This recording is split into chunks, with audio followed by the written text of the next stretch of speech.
even if everything we have in our house is made by those colored people from all over. I don't have a job. I have no hope of ever having one.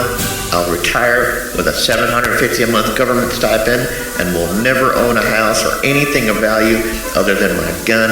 But I want to thank you, Lord President, for everything I don't have, especially health care. I don't need no Democrat health care helping me and my family live longer than we need to. I'm 30.